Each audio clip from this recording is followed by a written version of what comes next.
శ్రీమాత్రే నమః. మనం గతంలో చేసిన వీడియోలో యుగాదులు, మన్వాదులు అయిన అక్షయ తిథుల గురించి చెప్పుకున్నాం. అందులో ఒకటైన కార్తీక పూర్ణిమ మరింత విశేషమైనదే. అలాగే ఈ రోజు చేసే దానాలు అందులోనూ పితృదేవతలను ఉద్దేశించి ఈ రోజు చేసేటువంటి దానం అనేది అక్షయమవుతుంది. అలాగే పితృదేవతల అనుగ్రహం కూడా సంపూర్ణంగా లభిస్తుంది. అయితే ఇక్కడ మనకి ఇంకొక విశేషమైన కథ స్కాంద మహాపురాణంలో, అలానే శివ మహాపురాణాల్లో కూడా మనకు కనపడుతుంది. దాన్ని కొంచెం క్లుప్తంగా మనం ఇక్కడ తెలుసుకుందాం. ఇదే కార్తీక పూర్ణిమ రోజున శూరపద్ముడు అనే ఒక రాక్షసుడిని సుబ్రహ్మణ్య స్వామి తన శక్తి ఆయుధంతో సంహరించాడు.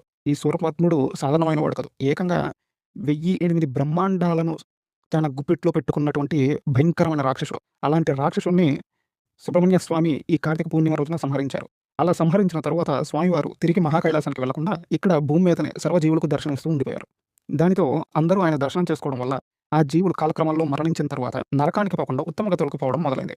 దాంతో సమవర్తి అయిన యముడు ఆందోళన చెంది పరమశివుని వద్దకు వెళ్లి ఇలా మొరపెట్టుకుంటారు. స్వామి మహాదేవ, అభిషేకం చేస్తే మీరు, అలంకరిస్తే శ్రీ మహావిష్ణువు, నమస్కరిస్తే సూర్యభగవానుడు, స్తోత్రం చేస్తే జగన్మాత, తర్పణ ఇస్తే గణపతి వరాలు కురిపిస్తారు. కానీ మీ తేజస్సుతో ఆవిర్భవించిన మీ కుమారుడు స్కందుడు మాత్రం కేవలం ఆయన రూపాన్ని చూస్తేనే అనుగ్రహిస్తున్నాడయ్యా. ఆయన వల్ల పుణ్యాత్ములే కాక పాపాత్ములు కూడా శాశ్వత ముక్తిని పొందుతున్నారు. ఇది సృష్టి విరుద్ధం కదా స్వామి. మీరైనా మీ కుమారునికి చెప్పి ఇక భూమి మీద నుండి తిరిగి రమ్మని చెప్పండి అని అడుగ్గా దానికి పరమశివుడు కుమారస్వామిని పిలిచి, కుమార, ఈ యముని బాధను కూడా అర్థం చేసుకో అని చెప్పగా ఆఖరికి సుబ్రహ్మణ్య స్వామి ఇక తప్పక ఒక షరతు మీద ఒప్పుకుంటారు. అదేంటంటే, ఎవరైతే కార్తీక మాసంలో కృత్తికా నక్షత్రం రోజున నన్ను దర్శిస్తారో అట్టివారు అప్పటిదాకా చేసిన సర్వ పాపముల నుండి విముక్తులయ్యి వారి కోర్కెలను పొందుతారు. అలాగే వారు ఎట్టి పరిస్థితుల్లో కూడా నరకాన్ని పొందరు అని భూలోక జీవులందరికీ ఒక గొప్ప వరాన్ని ఇచ్చాడు స్కందుడు. అందుకే ఈ కార్తీక పూర్ణిమ, అందులోనూ కృత్తికా నక్షత్రంతో కూడిన సమయం ఎంతో విశేషమైనది. అందుకే ఈ సమయంలో జ్యోతి స్వరూపుడైన సుబ్రహ్మణ్యుని అనుగ్రహం కోసం స్వామివారి దర్శనం తప్పకుండా చేయాలి. స్వామి అనుగ్రహం ఎక్కడ ప్రసరిస్తుందో అక్కడ వారి జీవితాలకు ఎటువంటి లోటు ఉండదు. ఇక అలాగే ఈ రోజున చేసేటువంటి దీపదానం కొన్ని యుగాల తరబడి నిరంతరం దీపదానాలు చేసిన దానితో సమానం అవుతుంది. ఒక్క దీపదానమే కాదు, అన్నదానమైన, స్వయంపాకదానమైన ఏదైనా సరే. ఇంకా అలాగే ఇప్పుడు శ్రీ నారద మహాపురాణంలో చెప్పిన కొన్ని విశేషాలు కూడా మనం తెలుసుకుందాం.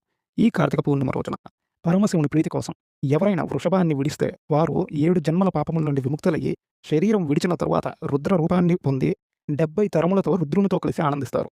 శివలింగ చిహ్నమును చిత్రించి మహిషాన్ని వదిలిన వాడికి నరకం ఎన్నటికీ ఉండదు.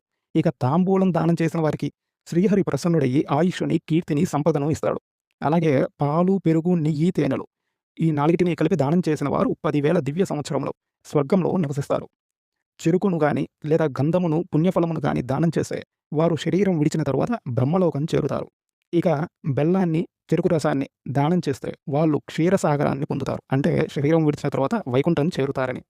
అందుకే ఇంతటి విశేషమైన కార్తీక పూర్ణిమ రోజున తమ శక్తి కొలది దానములు, అలాగే ముఖ్యంగా సుబ్రహ్మణ్య స్వామి దర్శనం చేసుకోగలరని కోరుకుంటున్నాను.